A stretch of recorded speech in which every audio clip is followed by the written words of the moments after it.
सांगली, मिरज आणि कुपवाड शहर महानगरपालिका क्षेत्रातील मालमत्ता धारकावर विविध प्रकारचे कर आकारले जात असून त्यामध्ये सवलत देण्याची मागणी करत विरोधी पक्षनेते मंगेश मारुती चव्हाण यांनी महापालिका आयुक्तांकडे निवेदन सादर केले। महाराष्ट्र महानगरपालिका अधिनियमाच्या कलम 7(अ) नुसार कर आकारणी ही इमारतीच्या कार्पेट एरियावर आधारित असावी। मात्र सांगली, मिरज, कुपवाड महापालिकेत बिल्टअप एरियाच्या आधारे कर आकारला जात असल्याचा आरोप करण्यात आला आहे। त्यामुळे नागरिकांवर अन्याय होत असल्याचे चव्हाण यांनी नमूद केले। तसेच अनाथाश्रम, वृद्धाश्रम, अंध व अपंग कल्याण संस्था, शैक्षणिक संस्था, सार्वजनिक शौचालय, पार्किंग व्यवस्था तसेच दुर्बल घटकांसाठी कार्य करणाऱ्या संस्थांना करामध्ये सवलत देण्याची मागणीही निवेदनाद्वारे करण्यात आली आहे। अनधिकृत बांधकामाबाबतही निवेदनात प्रश्न उपस्थित करण्यात आला आहे।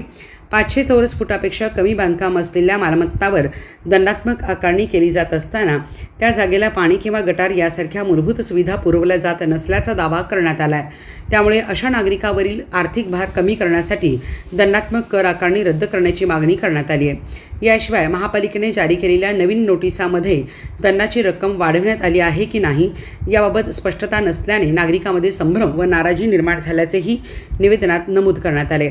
या सर्व बाबीवर महापालिका प्रशासनाने तातडीने योग्य ती कारवाई करावी, अन्यथा तीव्र जनआंदोलन छेडण्याचा इशारा विरोधी पक्षनेते मंगेश चव्हाण यांनी दिला आहे। प्रभाग समितीचे सभापती रमेश सरजे, नगरसेवक फिरोज पठाण, नगरसेविका वर्षा निंबाळकर, नगरसेवक हर्षवर्धन पाटील यांच्यासह काँग्रेसचे नगरसेवक उपस्थित होते।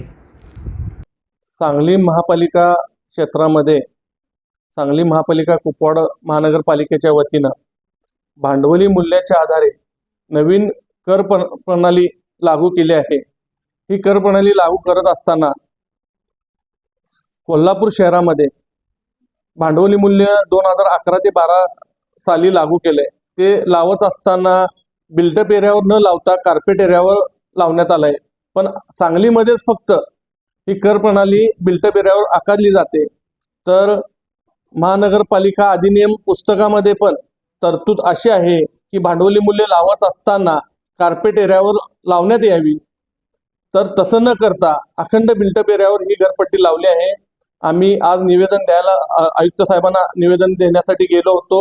या माध्यमातून निवेदनाच्या माध्यमातून आम्ही आयुक्तांना सांगितलं की बिल्टअप एरियावर न लावता कार्पेट एरियावर लावं, जेणेकरून नागरिकांना 20% घरपट्टीमध्ये 20% फायदा होऊ शकतोय। 20% घरपट्टी कमी होऊ शकत्या। तसेच धार्मिक स्थळ असू दे, शिक्षण संस्था असू दे, व्यायामशाळा असू देत, यामध्ये सामान्य कर जे लावलं गेलं आहे हे सामान्य कर न लावता सामान्य करामध्ये सूट द्यावी, अशा पद्धतीच्या वेगवेगळ्या मागण्या आम्ही आयुक्तांना केल्या आहेत। तर शेतकऱ्यांना सुद्धा मोकळ्या भूखंडाला पण घरपट्टी लावली होती, ती पण कॅन्सल करावी। गोटाधारक आहेत त्यांना पण घरपट्टी माफ करावी, अशा वेगवेगळ्या मागण्या आम्ही केल्या आहेत।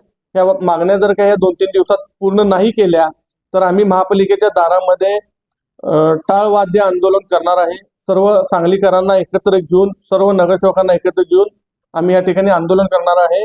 आपल्या माध्यमातून सर्व सांगलीकरांना मला सांगायचं आहे या आंदोलनाला जास्तीत जास्त लोकांनी सहभागी घ्यावा आणि आपल्या सांगलीकरांची ताकद दाखवून द्यावी, एवढी विनंती आपल्या समोर आपल्या माध्यमातून मी करतो।